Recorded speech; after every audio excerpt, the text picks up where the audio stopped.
थांबा मारून जाई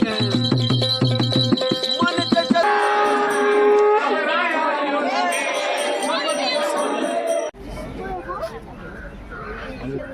पप्पा इकडे थांब जाऊ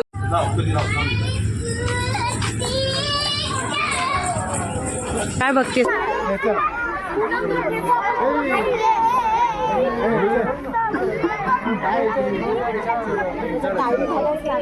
एरिया आहे इथलं रात्रीचं व्ह्यू पाहण्यासारखंच असतं आणि तर गांधी उद्यानाला भेट दिल्यानंतर आम्ही आलेलो आहोत मल्हारगडमध्ये. मल्हारगड हॉटेल आहे तिथे एक दिवस वस्ती केली आणि आता आम्ही निघालेलो आहोत जेजुरीला खंडोबारायाचं दर्शन करण्यासाठी. तर हा होता आमचा एक रूम जिथे आम्ही मस्त असं राहिलो रात्रीचे आणि आम्ही निघालेलो आहोत पहाटे सकाळी 7 वाजता जेजुरीला.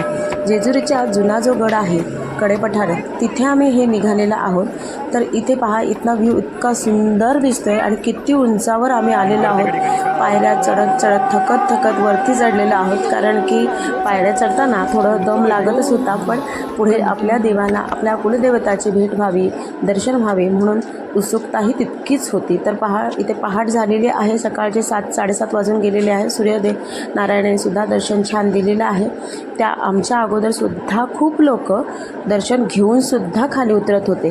तर आम्ही आता चढत होतो पण ऊन कमी असल्यामुळे चढताना एवढं त्रास झालं नाही. जर तुम्हाला सुद्धा जेजुरीला जायचं असेल तर पहाटे लवकर जा कारण की त्या टायमाला आपली एनर्जी पण खूप छान असते आणि चढताना सुद्धा त्रास एवढं होत नाही कारण गारवा असतो. उन्हामध्ये थोडंसं आपली कशी खूप असं गरमी आणि सगळं वातावरण गरम झालेलं असतो. तर आता आम्ही चढत आहोत भानुबाई मंदिर. म्हणून नमस्कार काव्या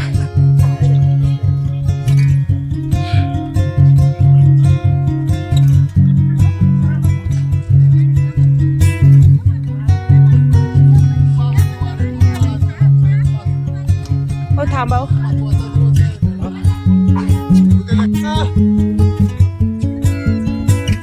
थांबा आता पुढे जाऊ नका थांबा.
तर आता आम्ही इथे जेजुरीला कडेपठारा मंदिरामध्ये पोचलेलो आहोत, म्हणजे जुनी जेजुरी अशी ओळखली जाणारी ही मंदिर. तर इथे मार्तंड भैरवाचं मंदिर आहे आणि तेच इथे पाहायला आपण आलेलो आहोत. त्याचप्रमाणे दर्शनाला आलेलो आहोत. तर इथे आतमध्ये शूटिंग करण्याची परमिशन नाही आहे, त्यामुळे तुम्हाला आतल्या कोणत्याही सीन दाखवता आलेला नाही आहे. तर इथे आम्ही आतमध्ये जाऊन अभिषेक घातला देवाला, त्याचप्रमाणे दर्शन घेतलं आणि मग आपली मनोकामना त्याच्या चरणी ठेवून बाहेर आलो.